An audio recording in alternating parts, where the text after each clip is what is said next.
just coming off a win here in New York City, one of your first wins for the season against a very competitive field. I mean, talk me through how that race kind of felt. It felt pretty good on the front half. Felt like I needed to work on my start coming off the last few races. It just wasn't there, and so that was the focus coming into this one. And I felt I did that. Definitely felt Alicia closing the last bit, so just kind of had to lean for the line. Did a little bit too much, but overall, I'm really pleased with the race. How have you felt about your season progressing so far? I think it's been pretty good. Solid opener, and then kind of didn't really build on that in the last couple of races, and so that's the goal going into these last couple of meets for the Olympics. Was there any challenge in recalibrating after such an amazing indoor season to get ready for outdoors?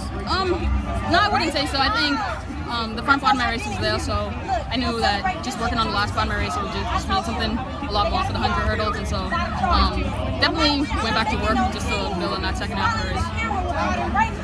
So you had the incredible indoor form, set the world record, but you've had a couple fourth places outdoors. But we've seen this from Toby. She was fourth a couple times, then won gold. How confident are you that you can take that next step, get on that podium? I'm pretty confident. I try not to compare myself to the rest of the field, what everybody else is doing. I mean, every win is a good thing, but I think at the end of the day, the only race I care about winning is the Olympic final. Yeah, and those final four hurdles, you feeling really good about how you're closing these races, getting a W today? Yeah, it can use some work, I think. Kind of fell apart the last 2 or 3 hurdles, but I think as long as I keep working on that, it'll be where I need it to be come Paris. And the wind, you had a pretty big wind in your face, at least it seemed like it. How was it? Yeah, I took notice of it during the warm-ups and just kind of prepared myself that once I got out of that dry phase, prepared to get smacked in the face with the wind. But, once I started racing, wasn't really thinking about that. It's affecting everybody the same.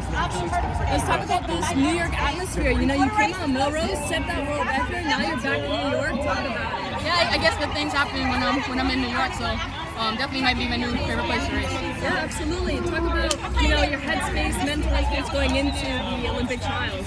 Yeah, I'm feeling pretty good. I think this is a good sign of where I'm at. I'm on the right track. And just have a couple more things to tweak and build on, but I think once we really start putting in the work towards the end of the season, we'll all be there. And are you pleased with the results today, the time and the execution of the race?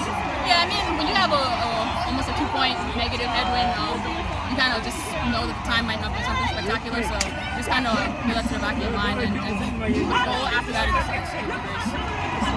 Yeah, let's talk about the New York crowd, especially